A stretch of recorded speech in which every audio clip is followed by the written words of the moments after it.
Samakah bahasa Abraham, Musa, dan Yesus? Kalangan umat Yahudi dan juga umat Kristen menganggap bahwa bahasa yang dipergunakan oleh para bapa rohani, Abraham, Ishak, Yakub, sampai dengan Yesus, mempergunakan bahasa Ibrani. Sedangkan kalangan umat Islam sangat beragam, bahkan ada yang mengatakan bahwa bahasa yang dipergunakan Adam saja itu bahasa Arab. Padahal menurut sejarahnya, bahasa Arab baru berkembang pada sekitar abad 6-7 Masehi. Tetapi ada juga kalangan Islam yang menyatakan bahwa bahasa yang dipakai Musa, Daud dan Yesus adalah bahasa Ibrani. Pada video ini saya akan membahas dari sudut pandang umat Yahudi dan umat Kristen saja. Namun, saya meninjaunya juga dari sejarah perkembangan bahasa berdasarkan sudut keilmuan. Jeff A. Benner dalam bukunya yang berjudul The Ancient Hebrew Language and Alphabet, mengemukakan bahwa Abraham, yang ketika itu masih bernama Abram, adalah orang pertama yang disebut sebagai orang Ibrani. Dasarnya adalah Kejadian 14, ayat 13. Kemudian datanglah seorang pelarian dan menceritakan hal ini kepada Abram, orang Ibrani itu. Lebih lanjut, Benner mengemukakan bahwa Abraham hidup setelah peristiwa Menara Babel, lihat Kejadian pasal 11. Bahasa yang dipakai oleh Abraham menurut Benner adalah bahasa Ibrani. Walaupun demikian, mengingat Hagar adalah orang Mesir, Abraham kemungkinan besar bisa juga berbahasa Mesir. Lihat Kejadian pasal 16. Kita anggap saja bahwa Abraham berbahasa Ibrani seperti kata Benner. Dengan demikian, bahasa Ibrani pula yang dipakai oleh Ishak, Yakub, maupun anak-anak Yakub, termasuk Yusuf. Seperti kita ketahui, Yusuf kemudian dijual oleh saudara-saudaranya kepada orang Mesir, sehingga akhirnya Yusuf tinggal di rumah Potifar. Lihat Kejadian pasal 39. Dari sana, Yusuf kemudian berkesempatan untuk bertemu dan menginterpretasikan mimpi Firaun, sehingga akhirnya diangkat oleh Firaun menjadi pemimpin besar di Mesir. Apakah menurut saudara, Yusuf mempergunakan bahasa Ibrani ketika berkomunikasi dengan Potifar, Firaun, dan orang Mesir lainnya? Setelah Yusuf menjadi pembesar di Mesir, seperti yang kita ketahui, akhirnya saudara-saudaranya dan keluarganya juga ikut pindah ke Mesir. Orang Israel hidup sebagai minoritas di Mesir selama lebih dari 400 tahun, sebelum akhirnya dipimpin oleh Musa, mereka keluar dari Mesir. Terkecuali pada masa Yusuf, orang Israel dapat dikatakan hidup sebagai budak atau orang tertindas di Mesir. Apakah menurut saudara, selama ratusan tahun di Mesir, orang Israel mempergunakan bahasa Ibrani, atau bahasa Mesir, atau kedua bahasa itu? Musa, tokoh sentral dalam Judaisme, lahir di Mesir. Pada usia 3 bulan, Musa dibuang ke sungai, dan akhirnya ditemukan dan diangkat sebagai anak oleh puteri Firaun. Lihat Keluaran pasal 2. Pada usia 40 tahun, akhirnya Musa lari ke padang gurun di Midian. Di sana Musa bertemu dengan Yitro, orang Keni, dan akhirnya menjadi menantu Yitro. Musa hidup di padang gurun sampai usia 80 tahun, sebelum akhirnya ia dipanggil Tuhan untuk memimpin bangsa Israel keluar dari Mesir. Lihat Keluaran pasal 3. Apakah menurut saudara, Musa dididik putri Firaun dengan memakai bahasa Ibrani? Apakah menurut saudara, Musa berkomunikasi dengan Yitro, orang Keni di Midian, memakai bahasa Ibrani? Periode 40 tahun selanjutnya dalam hidup Musa, adalah memimpin bangsa Israel keluar dari Mesir menuju Kanaan, tanah perjanjian. Dari 80 tahun hidup Musa sebelumnya, dapat terlihat bahwa dia relatif tidak memiliki waktu yang banyak untuk hidup berinteraksi dengan orang-orang Israel. 40 tahun pertama sebagai bangsawan Mesir, 40 tahun kedua di padang gurun Midian. Orang-orang Israel yang dipimpin Musa pun, dapat dikatakan sudah sepenuhnya lahir dan besar di Mesir. Menurut saudara, mempergunakan bahasa apakah Musa berkomunikasi dengan orang-orang Israel ketika itu? Dari hal-hal yang telah dipaparkan, dapat dikatakan bahwa, baik Abraham, Yusuf, Musa, dan juga orang-orang Israel di Mesir yang dipimpin oleh Musa, kemungkinan besar mengenal dan memakai dua bahasa, yaitu bahasa Ibrani dan bahasa Mesir. Setelah kita kaji berdasarkan Alkitab, maka sekarang kita akan mencoba mengkajinya dari segi ilmu pengetahuan, khususnya dari perkembangan bahasa. Namun, sebelum kita mengkajinya dari sudut ilmu pengetahuan, kita catat dulu masa di mana Abraham, Yusuf, dan Musa hidup. Kalau Yesus jelas hidup sampai kira-kira tahun 30-an Masehi. Dari bagan yang terpampang, dapat kita lihat bahwa Abraham hidup kira-kira antara abad 21 sampai dengan abad 20 sebelum Masehi. Yusuf hidup kira-kira pada abad 19 sampai abad 18 sebelum Masehi. Sedangkan Musa hidup kira-kira pada abad 15 sampai abad 14 sebelum Masehi. Allen Peros dalam bukunya yang berjudul Introducing Biblical Hebrew, mengemukakan bahwa bahasa Ibrani tergolong kelompok bahasa Kanaan. Sedangkan kelompok bahasa Kanaan, merupakan bagian dari rumpun bahasa Semit Barat Laut. Pada bagan bahasa Semit yang terpampang, dapat dilihat bahwa rumpun bahasa Semit Barat Laut memiliki 3 subbahasa, yaitu bahasa Kanaan, bahasa Ugarit, dan bahasa Aramaik. Rumpun bahasa Aramaik pada dasarnya merupakan induk bahasa Aramaik yang dipergunakan sebagai bahasa sehari-hari pada masa Yesus hidup.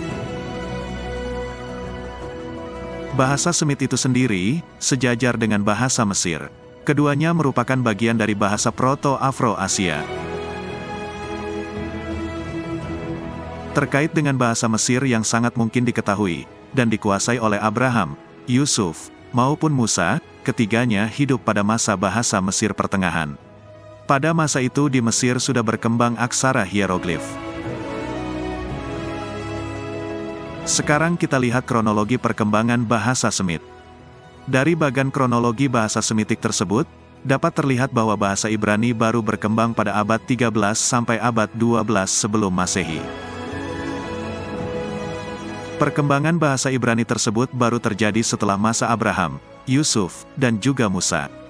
Yakni, sekitar 1 sampai 2 abad setelah masa Musa. Bahasa yang sudah berkembang pada masa Abraham, Yusuf dan Musa, adalah bahasa Kanaan. Sering juga disebut sebagai bahasa Proto-Kanaan, karena memakai alfabet Proto-Kanaan. Dari kronologi bahasa Semit tersebut, dapat terlihat bahwa pada zaman Abraham sampai Musa, sebenarnya belum berkembang bahasa Ibrani yang sesungguhnya. Bahasa yang dipergunakan masih bahasa Kanaan, yang memang merupakan induk dari bahasa Ibrani. Sistem penulisan pada zaman itu, mempergunakan alfabet Proto-Kanaan, atau sering juga disebut sebagai Proto-Sinai. Sistem alfabet ini diyakini merupakan turunan dari hieroglif Mesir. Namun, ada juga yang berpendapat sumbernya adalah abjad Fenisia. Perkembangan bahasa Ibrani itu sendiri, umumnya dikelompokkan menjadi 4 periode oleh para ahli.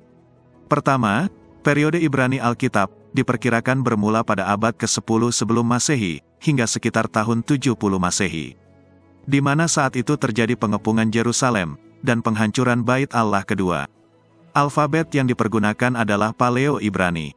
Kedua, periode Ibrani Misnaik, diperkirakan berkembang mulai abad ke-2 sampai dengan abad ke-4 sampai 5 Masehi. Banyak dipergunakan dalam Talmud dan Midras. Tata bahasa dan kosakata Ibrani Misnaik berbeda dengan Ibrani Alkitab. Sebagai bahasa lisan, Ibrani Misnaik ini hanya bertahan sekitar 1 abad, tergeser dengan penggunaan bahasa Aram. Ketiga, periode Ibrani Pertengahan, yang merupakan periode perkembangan berikutnya. Pada periode ini, bahasa Ibrani bukan sebagai bahasa sehari-hari, melainkan sebagai bahasa liturgis. Banyak menyerap dan dipengaruhi bahasa Aram, Yunani dan Latin. Berkembang dari abad 4 sampai abad 19. Keempat, periode Ibrani modern. Intensifnya usaha untuk kembali ke Israel oleh orang-orang Yahudi di mancanegara, khususnya Eropa, mendorong mereka untuk menghidupkan kembali bahasa Ibrani sebagai bahasa lisan sehari-hari. Motornya adalah Eliezer ben Yehuda, yang hidup antara tahun 1858 hingga tahun 1922. Pada Juli tahun 2008, arkeolog Israel, Yossi Garfinkel, menemukan pecahan keramik di Khirbet Qeiyafa, yang menurutnya mungkin merupakan tulisan Ibrani paling awal yang pernah ditemukan. Konon, berasal dari sekitar 3000 tahun yang lalu. Namun, arkeolog Universitas Hebrew, Amihai Mazar, mengatakan bahwa prasasti itu adalah Proto-Kanaan. Penemuan-penemuan dan klaim-klaim seperti inilah, yang antara lain menyebabkan ada para ahli yang mengemukakan bahwa ada 5 periode dalam perkembangan bahasa Ibrani, bukan hanya 4 periode. Selain 4 periode yang telah dikemukakan sebelumnya, ada tambahan 1 periode, yang diberi nama sebagai periode Ibrani awal, atau ada juga yang menyebutnya sebagai periode pra-Ibrani. Periode ini berada sebelum periode Ibrani Alkitab, yakni periode yang merupakan periode Proto-Kanaan, atau Proto-Sinai. Periode ini adalah periode di masa Abraham, Yusuf, hingga Musa hidup. Secara lebih lengkap, informasi mengenai hal tersebut dapat dilihat pada tautan terlampir. Situs Hebrew4Christian.com tersebut juga mengemukakan bahwa bahasa Ibrani yang dipakai Yesus adalah bahasa Ibrani Alkitab, selain Yesus mempergunakan bahasa Aram sebagai bahasa sehari-hari. Terkait dengan sistem penulisan dan alfabet yang dipergunakan dalam bahasa Ibrani, setidaknya dikenal ada 4 macam skrip tulisan. Pertama, Ibrani hieroglif. Kedua, Ibrani paleo. Ketiga, Ibrani Aramaik. Keempat, Ibrani Masoretik. Ibrani hieroglif, pada dasarnya adalah Proto-Kanaan, atau Proto-Sinai, sebagaimana telah dikemukakan pada bagian terdahulu. Informasi mengenai 4 skrip Alkitab ini, dapat dilihat lebih lengkap di situs Bible.ca, sebagaimana tautan yang ditampilkan. Untuk gambaran saja, Ibrani hieroglif, atau Proto-Kanaan, atau Proto-Sinai ini, dipergunakan pada masa Ibrani awal, atau masa pra-Ibrani.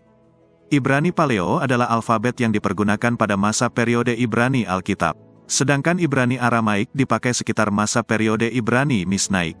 Ibrani Aramaik ini terdiri dari konsonan, atau huruf mati saja, tanpa huruf hidup atau huruf vokal.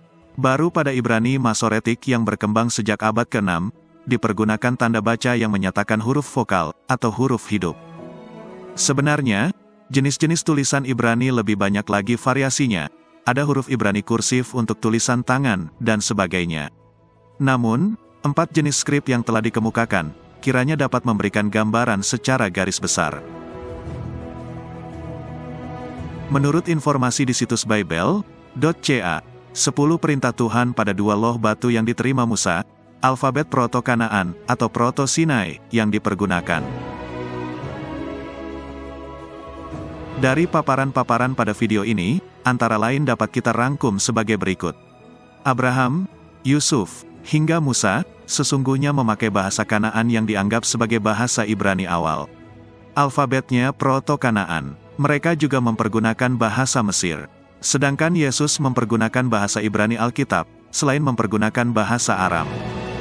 Jadi, walaupun sama-sama disebut sebagai bahasa Ibrani, sesungguhnya bahasa Ibrani yang dipergunakan Yesus berbeda dengan bahasa Ibrani pada zaman Musa, Yusuf, maupun Abraham.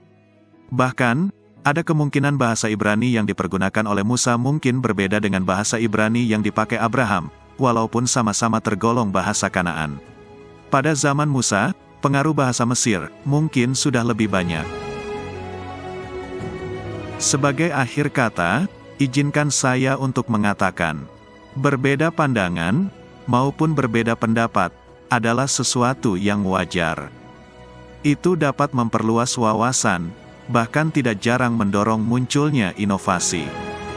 Yang paling penting adalah, kita bisa saling menghargai, dan saling menghormati, di dalam keberbedaan tersebut. Salam damai, Tuhan memberkati. Jangan lupa, tekan tombol subscribe, lonceng, like, dan share. Terima kasih.